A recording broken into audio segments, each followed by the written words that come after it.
तर मित्रांनो, राज्यात पावसाला पोषक असं वातावरण तयार झालेलं आहे. काल लातूर जिल्ह्यातील अनेक तालुक्यामध्ये गारपीट आपल्याला पाहायला मिळालं, वादळी पाऊस पाहायला मिळालं. आज राज्यातील 6 जिल्ह्यामध्ये गारपिटीची शक्यता असणार आहे आणि या 6 जिल्ह्यामध्ये दुपारनंतर जोरदार गारपीट आपल्याला पाहायला मिळणार आहे. तर त्यासाठी हा व्हिडिओ शेवटपर्यंत बघा. चॅनलवर नवीन असाल चॅनलला सबस्क्राईब करा, कारण की असेच महत्त्वपूर्ण व्हिडिओ तुम्हाला रोज मिळत जातील. तर 6 जिल्हे कोणकोणते आहेत?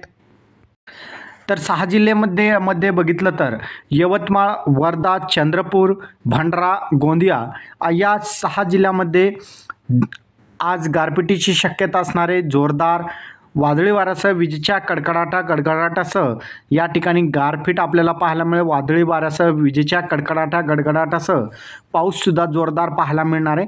त्याचबरोबर बघितलं तर अमरावती, वाशिम, नांदेड, गडचिरोली, नागपूर, त्याचबरोबर परभणी आणि हिंगोली या जिल्ह्यामध्ये सुद्धा तुम्हाला विजेच्या गडगडाटासह वादळी पावसाची शक्यता आहे. ठिकठिकाणी तुम्हाला हा पाऊस पाहायला मिळेल. त्याचबरोबर गारपिटीची सुद्धा शक्यता असणार आहे.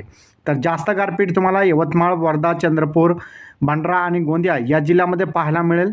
तर नांदेड, वाशिम, अमरावती, नागपूर, त्याचबरोबर गडचिरोली या जिल्ह्यामध्ये सुद्धा तुम्हाला गारपीट पाहायला मिळेल, मात्र वादळी वारे जास्त पाहायला मिळणार आहे. तर अशा प्रकारे बघितलं तर आज दुपारनंतर राज्याच्या अनेक जिल्ह्यामध्ये वादळी वाऱ्यासह विजेच्या गडगडाटासह मुसळधार पावसाची शक्यता असेल. त्याचबरोबर अनेक भागामध्ये गारपिटीची सुद्धा शक्यता असणार आहे. तर अशा प्रकारचा आजचा आपला हा महत्त्वपूर्ण अपडेट होता. अपडेट कसा वाटला कमेंटमध्ये सांगा. चॅनलवर नवीन असाल चॅनलला सबस्क्राईब करा. धन्यवाद.